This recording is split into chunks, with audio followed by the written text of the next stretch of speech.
আসসালামু আলাইকুম, welcome back to my channel. সবাই কেমন আছেন? আশা করি যে যেখান থেকে দেখছেন সবাই ভালো আছেন, আর আমিও ভালো আছি। চলে এসেছি নতুন আরেকটি ব্লগ নিয়ে। তো আজকের ব্লগে আছে তালের বড়া। আমি আজকে তালের বড়া বানিয়েছি, ক্রিস্পি নরম তুলতুলে। এটাই আপনাদের সাথে শেয়ার করব। তো এটা বানানোর জন্য প্রথমে আমি একটা ব্যাটার বানিয়ে নিয়েছি তালের রস দিয়ে। তালের রসের ভিতরে আমি চালের গুঁড়া, ময়দা, চিনি একসাথে দিয়ে সুন্দরভাবে মাখিয়ে ইস্ট দিয়ে রেখে দিয়েছিলাম অনেকটা সময়। তারপরে দেখেন ব্যাটারটা কতটা সুন্দর হয়েছে, সফট। এরপরে আমি আরেকটু নেড়ে চেড়ে মাখিয়ে নেব।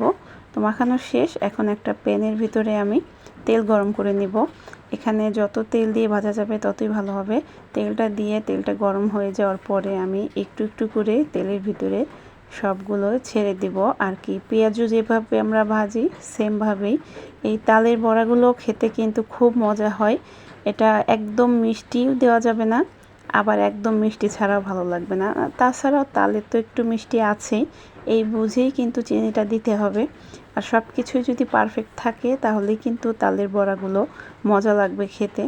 আর এই সিজনে যেহেতু তালের সিজন, এখন প্রচুর পরিমাণে তাল পাওয়া যাবে, পাকা তাল বাজারে। আর যাদের গাছ আছে তাদের তো কথাই নেই। তো এই সিজনে তালের বড়া, তারপরে তালের রুটি, অনেকেই অনেকভাবে এই তালের রস দিয়ে বিভিন্ন পিঠাপুলি বানাই। তো আজকে আমি এই ক্রিস্পি বড়াগুলো বানিয়েছি। এটাকে গুলগুলা বলা যেতে পারে, তালের গুলগুলা। তো অনেক মজার ছিল, আর এতটাই সফট নরম হয়েছে যে আমি উল্টাতেই পারতেছি না, ভেঙে ভেঙে যাওয়ার মতো হয়েছে, এত সুন্দর হয়েছে। এখানে আমি কিছুটা ময়দা দিয়েছি, এর জন্য অনেক বেশি সফট হয়েছে। ইস্ট দিয়ে রেখে দিয়েছিলাম, দেখেই মনে হয় বুঝতে পারতেছেন যে এটা কতটা নরম হয়েছে। তো তালের বড়া কে কে পছন্দ করেন অবশ্যই একটু কমেন্ট করে জানাবেন। অনেকেই আছে যারা তালের বড়া পছন্দ করেন না, বলতে তাল জিনিসটাই পছন্দ করে না।